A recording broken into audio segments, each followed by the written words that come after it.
21 দাগের প্রশ্ন, এমন একটি সংখ্যা খুঁজুন যার 1/7 ওই সংখ্যার একাদশ অংশ অপেক্ষা 100 বড়। ধরি সংখ্যাটি x, ধরি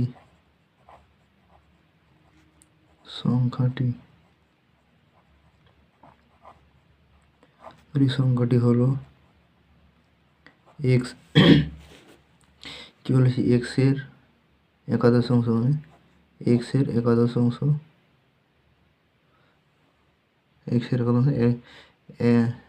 তার 1/7 অপেক্ষা 100 বড়।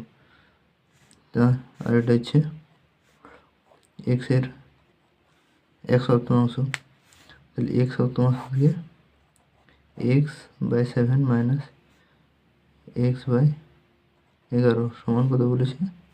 100 বড়। এটা বিয়োগ করলে 100 বড়, 100 বড়। এটাকে লসাগু করে দাও। 77 11x মাইনাস 7x সমান 100, বা 6x সমান 77 ইন্টু 100, বা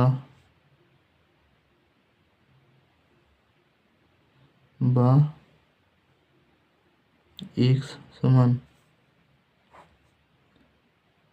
77 ইন্টু 100 বাই 6। এটি 3 দিয়ে কাটবো, 2 দিয়ে, 2 3 6, 2 50, 2 50।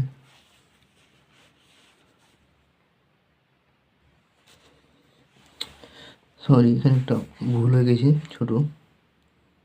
এটা 11x মাইনাস 7x, এটা করলে হবে 4x, হবে 4x,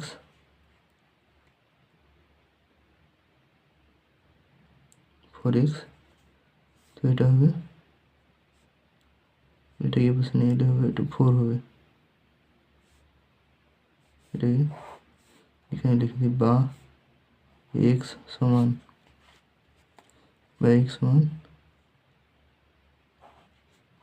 77 ইন্টু 100 বাই 4, 4 25 100, বা x সমান 77 ইন্টু 25 করলে কত হবে? এখানে দ্বিগুণ করি, 25 আর 77, 7 25 25, 5 রইল, 3 14, 117, 175, 175, 5 5 7 12, 2 1 9 19 25, 19 25। এটা হচ্ছে সঠিক উত্তর, অপশন ই হচ্ছে সঠিক উত্তর। 22 থেকে প্রশ্ন, একজন লোক নগদ 1950 টাকায় একটি ঘড়ি কেনেন এবং 1 বছরের জন্য 2200 টাকায় ধারে বিক্রি করেন। যদি বার্ষিক সুদের হার 10% হয় তাহলে তার কত টাকা লাভ বা ক্ষতি হয়েছে? তাহলে সে 1950 টাকায় কিনেছে ঘড়িটা, তারপর 10% সুদ। তাহলে প্রথম সুদটা বার করি, 1950 ইন্টু 10/100, এটা কাটলাম 0 0 0 সমান টাকা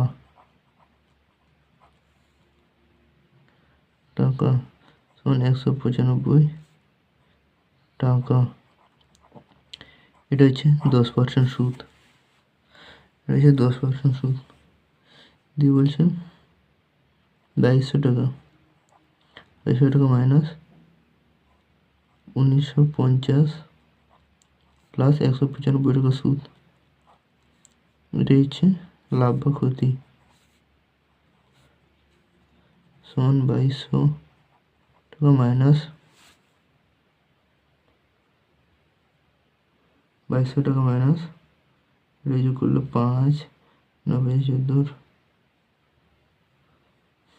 9 5 14 4 1, 0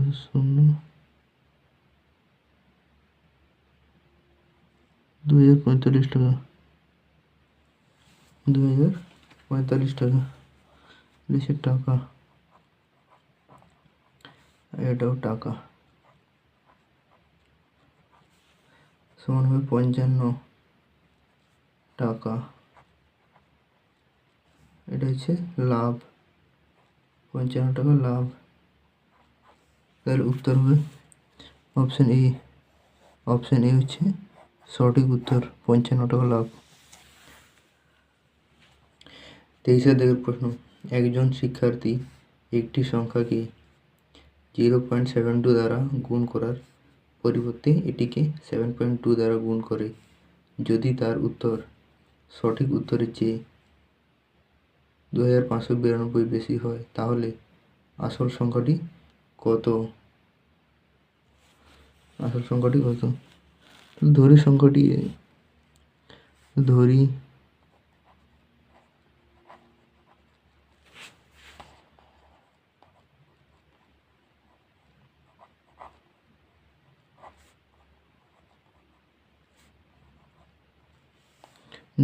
সংখ্যাটি হলো এক্স। তাহলে এক্স গুণিত 7.2 এর সঙ্গে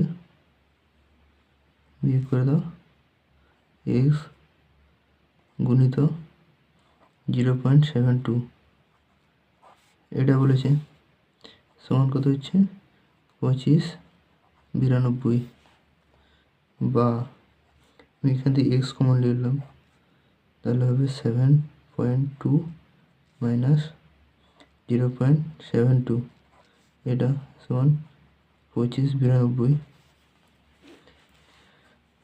বা এক্স সমান এটা লিখলাম 2592, আর এটার বিয়োগফলটা এর নিচে নিয়ে আনলাম কোনাকুনিতে। তাহলে এর বিয়োগফল হবে, এটা বিয়োগ করলে হবে 6.48, এর বিয়োগফল 48। এটাকে ভাগ করলে হবে এক্স সমান 400। অতএব সঠিক উত্তর হবে অপশন এ 400। তাহলে ওই সংখ্যাটি হলো 400। এরপর 24 থেকে প্রশ্ন বলছে, একটি বাক্সে 61টি নীল বল, 50টি লাল বল, 50টি কালো বল আছে। যদি সেখান থেকে 25% নীল বল এবং 50% লাল বল নিয়ে নেওয়া হয় তাহলে বর্তমানে কালো বলের শতকরা হার কত? তাহলে শতকরা হার বলেছি, তাহলে একদম ডাইরেক্ট এটাকে বের করে দিচ্ছি। বলছে সেখান থেকে 25% নীল বল 100টি ছিল, 25% বের করে নেওয়া হয়েছে, তাহলে 75% থাকবে। তাহলে 100 75% মানে 75 প্লাস, তারপর বলছে 50% লাল বল, 50% লাল বল, 50-এর 50% মানে 50% লাল বল নিয়ে নেওয়া হয়েছে, আর বাকি আছে 50%। তাহলে 50-এর 50% মানে 25, আর পুরো হলো কালো বল, তো যেটা ছিল সেটা দিয়েছে। তাহলে 50 আর এখানে কালো বল 50টা আছে ইন্টু 100, এটা হচ্ছে পার্সেন্টেজ। সমান দিলাম,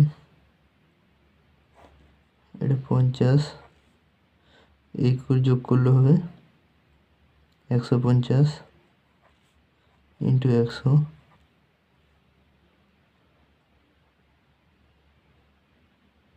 ইন্টু 100 পার্সেন্টেজ।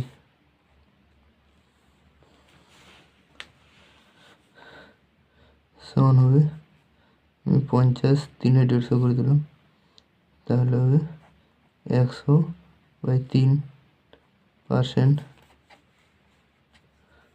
উত্তর হবে 33। 33 দশমিক,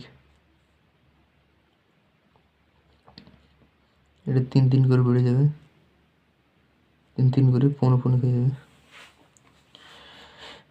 তাহলে বা এটাকে এইভাবে লিখতে পারি, 3 3 9, 3 9 বা 1 3, এটাকেও আমরা লিখতে পারি। এটাকেও আমরা, এখানে যেহেতু অপশান এরকমভাবে দেওয়া আছে, তাহলে সঠিক উত্তর হবে অপশান সি, 33.13%। 25 থেকে প্রশ্ন, এ বি এবং সি একটি কাজ যথাক্রমে 6 দিন, 12 দিন এবং 15 দিনে করতে পারে। তাহলে 1/8 অংশ শেষ হওয়ার পর সি কাজ ছেড়ে চলে যায়। বাকি কাজ এ এবং বি একসঙ্গে শেষ করে, তাহলে বাকি কাজ শেষ করতে কত সময় লাগবে? বাকি কাজ শেষ করতে কত সময় লাগবে? তাহলে একজন এ ও বি, ওরা একদিনে কতটা কাজ করে? এ প্লাস বি, এরা একদিনে কতটা কাজ করে? তাহলে লিখবে এ কাজ করে 1/6 অংশ, আর বি কাজ করে 1/12 অংশ। এদের দুজনের এটাকে যোগ করলে হবে 3/12 সমান 1/4 অংশ। তারা একদিনে এই কাজ করে, এত অংশ কাজ করে, তারা একদিনে এত অংশ কাজ করে এ আর বি মিলে। তাহলে হচ্ছে বাকি কাজ 1/8 অংশ যেহেতু করা হয়ে গেছে, বাকি কাজ হচ্ছে 1 থেকে বিয়োগ করলেই হবে 1/8 অংশ, এটা সমান হবে 7/8 অংশ। এটা হচ্ছে বাকি কাজ।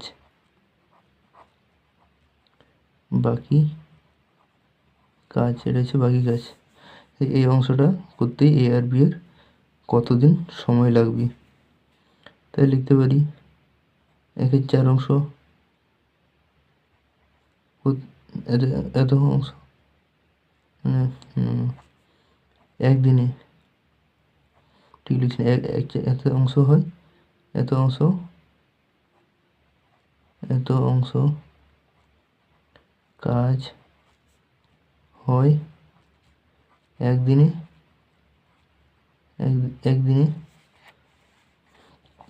আর 1 অংশ কাজ হয় 4 দিনে, আর 7/8 অংশ কাজ হয় 4 × 7/8 এত দিন। তাহলে এটাকে 4 দুগুণ করে দাও, তাহলে 7/2 সমান, এটা সমান হবে 3.5 দিন, মানে 3.5 দিন। এটা হচ্ছে উত্তর, 3.5 দিন। তাহলে উত্তর হবে অপশান এ, 3.5 মানে 3.5 দিন।